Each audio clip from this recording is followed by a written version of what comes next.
Husband files for divorce, then hears wife's voice praising him to the sky. She sat silently on the edge of the bed, her fingers trembling, her breath shallow, eyes fixed on the half-empty closet that once overflowed with love and laughter. The silence between them had stretched for months, words unspoken now forming walls too thick to see through. He had already packed his bags, a divorce paper resting on the table like a final nail on a coffin that had once held their vibrant marriage. His heart was hardened by assumptions, poisoned by rumors he never dared confront. Every word she hadn't said became a weapon he used against her in his mind. He believed she had stopped loving him, had found someone else, had emotionally drifted far beyond his reach. Her late-night calls, her sudden silences, her hidden tears, all misunderstood as betrayal. But she had been quietly sacrificing, hiding her illness, shielding him from her pain so he wouldn't worry. She had been praising him behind his back, telling everyone how lucky she was to have him even as he prepared to walk away. On the day he filed for divorce, his chest was a battlefield of pride, pain, and confusion. She didn't fight back, didn't argue, didn't cry. She just looked at him and nodded, as if she understood everything he couldn't put into words. That crushed him more than any confrontation could have. He left, convinced he was doing the right thing, that walking away would preserve what little dignity he thought he had left. But fate has its own cruel poetry. That very evening, as he sat in the car outside his friend's studio, waiting to sign the final documents, a familiar voice floated from the speakers inside. He turned slowly, heart thudding like a warning drum. It was her voice, soft but confident, in a recorded interview she'd given days ago for a radio campaign she helped organize for cancer awareness. She had never told him she was involved in anything. She had never told him she was sick. And yet there she was, speaking about him, about how much she admired her husband, how he made her feel safe even when her body betrayed her, how she wanted to protect him from her darkest fears so he wouldn't lose hope. She had praised him as if he were her entire world. His throat tightened, tears burned his eyes, and for the first time in months, he realized how blind he'd been. The words she spoke weren't rehearsed. They were raw, honest, overflowing with love he had mistaken as absence. She had been sick, not disloyal. She had been loving him in silence, while he doubted her in noise. He couldn't move. He couldn't breathe. All the nights she had come home late, all the tears she hid in the bathroom, all the missed dinners, it wasn't because of another man. It was because she had been battling something darker, and didn't want to pull him down with her. She had chosen silence not because she didn't care, but because she cared too much. His hands trembled as he picked up the phone. He wanted to call her. He wanted to rush back and fall at her feet, beg her to forgive his blindness. But something inside him stopped. Shame. Guilt. The weight of his unjust accusations crushed him like waves. He drove back not knowing whether she would still be there, whether she had already left the house or left him completely. Every heartbeat was a gunshot in his chest, a regret echoing louder than the last. He remembered every touch, every kiss, every look she gave him that he brushed off as coldness, but which were in fact desperate cries for connection. The moment he opened the door, the emptiness of the house nearly swallowed him whole. But then he heard it, a soft thud from the bedroom. He walked in, breath caught in his throat, and found her sitting by the window, eyes puffy but glowing under the moonlight. She looked at him, not with anger or resentment, but with a quiet strength. She had heard the interview play on the radio too, had suspected he might hear it eventually and maybe understand. He dropped to his knees in front of her, eyes brimming with regret, unable to speak. She touched his face gently, wiping away the tears he didn't know were falling. That moment was not forgiveness, it was awakening. A collision of truths and realizations that tore down months of silence in a heartbeat. They stayed like that, locked in the kind of embrace only pain and love together can create. She told him everything, about the diagnosis, the treatment, the fear, the reason for her distant behavior. And he told her everything too, about the rumors, his insecurities, the unbearable thought of losing her that twisted into unjust suspicion. They were broken pieces trying to rebuild a shared life. But something had shifted. The cracks between them were no longer empty. They were filled with a new understanding, a deeper love. And yet, just when they thought they had found their way back, the phone rang. The doctor. The results. Her condition had worsened.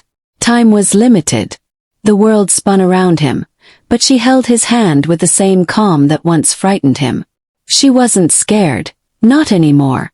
She had already died 1,000 deaths alone in her mind. Now she just wanted to live whatever was left with him. The next few weeks were a bittersweet tapestry of memories. They traveled, laughed, danced in the rain, cried in each other's arms. She made him promise not to mourn but to live boldly, to love again someday, and to forgive himself fully. Every heartbeat became more precious, every kiss a silent goodbye. And yet the suspense lingered.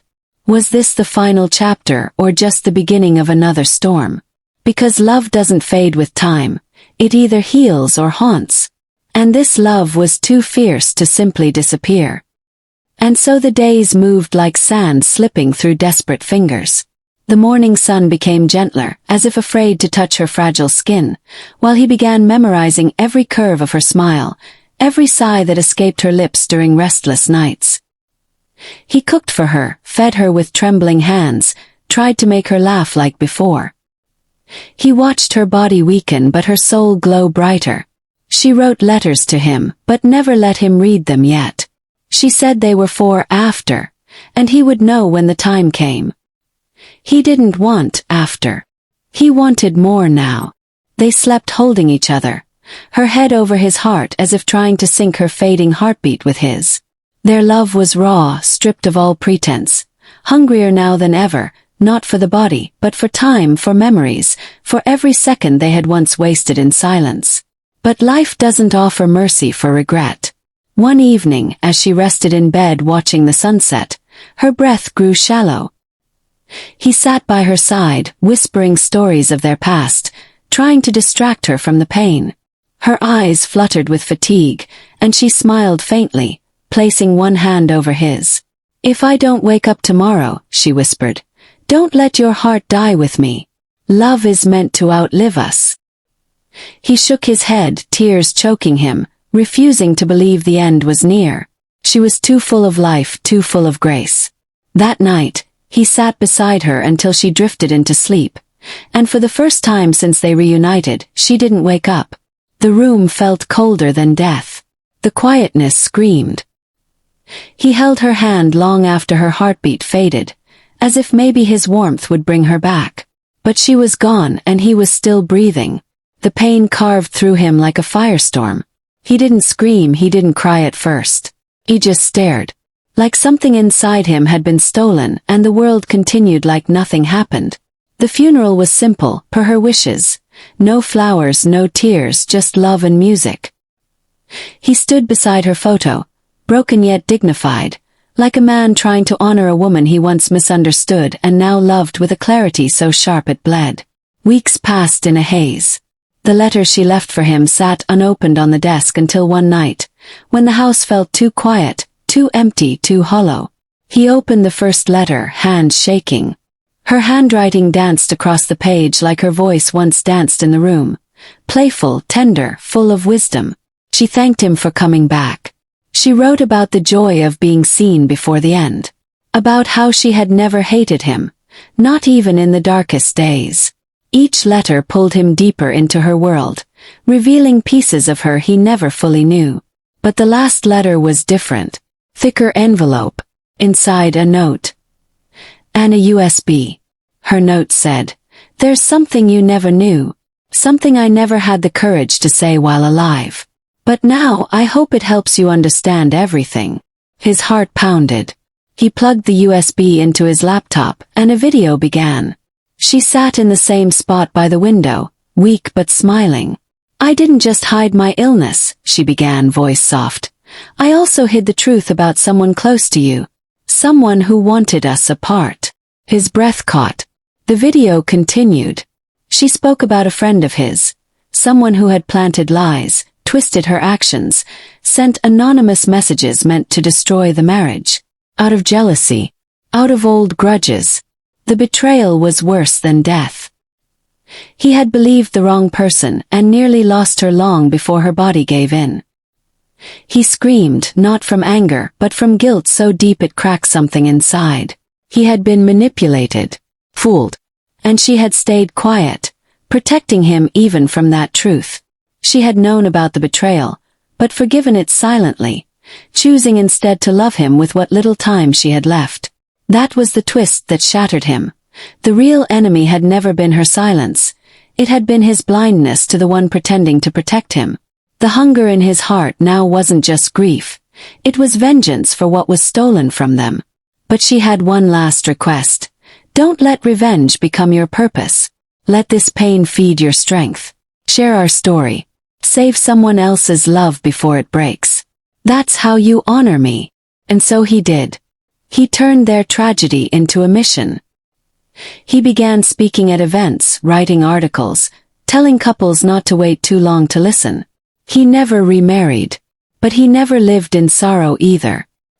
He carried her voice inside him, used it to help heal others. That love didn't end. It evolved into a force that rippled through countless broken hearts across the world. And every time he looked at the sky, he smiled, knowing somewhere up there, she was still praising him to the stars.